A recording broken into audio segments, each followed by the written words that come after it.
در بینای فاکولته فیزیکا و تکنیکای دانشگاه دولتی خوجند به نام اکادمیک باباجان غفورов دور دوم آزمون بین دانشگاهی عروس نوروزی برگزار گردید. در این آزمون 15 نفر دختران از فاکولته های گوناگون دانشگاه شرکت ورزیدند. دور اولی آن بین فاکولته ها صورت گرفت و از هر فاکولته تنها یک نفر به این دور راه یافت. آزمون مذکور از شرط های زیرین عبارت بود: قد و قامت زیبا، بستن گردنبند مردانه، جواب گفتن به سوال، نمودن یگان نمود خورش و قرائت سرود الله. به هر اشتراکچی آزمون برای اجرای شرط وقتی معین داده می شود. به شرط های اجرا شده از جانب حکمان از 3 تا 5 خال بهاگذاری کرده می شود.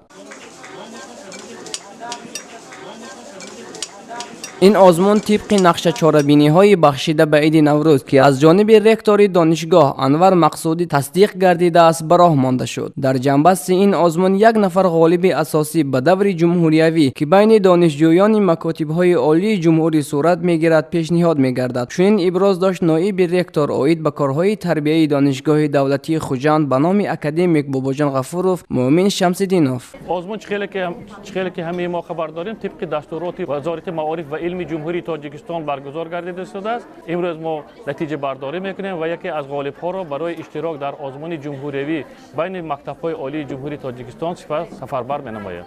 رابعه خان یوسفووا دانشجوی بخش اولی فاکولته فیلولوژی تاجیک ابراز داشت که برایش همه شرط ها به جز شرط پنجم که آن هم قرائت سرود الله بود مشکلی نداشت، زیرا او به شرط پنجم آنقدر هم آماده نبود. امروز باعث خرسندی است که در بین دخترکان دانشگاه دولتی خوجند آزمون عروس نوروزی برگزار گردید و من اشتراکچی این آزمون بودم. آزمون امروزه از روی 5 شرط گذرانیده شد و همه شرط ها آسان بود. اگر غالب نایم البته که رفت داده نمیشم.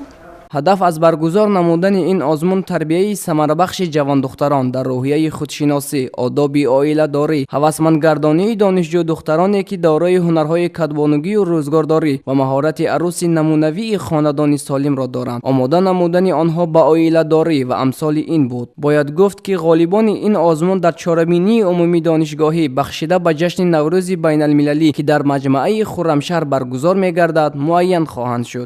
رستمبک احمدوف، خوشروز جمالیان برای برنامه اطلاعاتی نگاه دیار.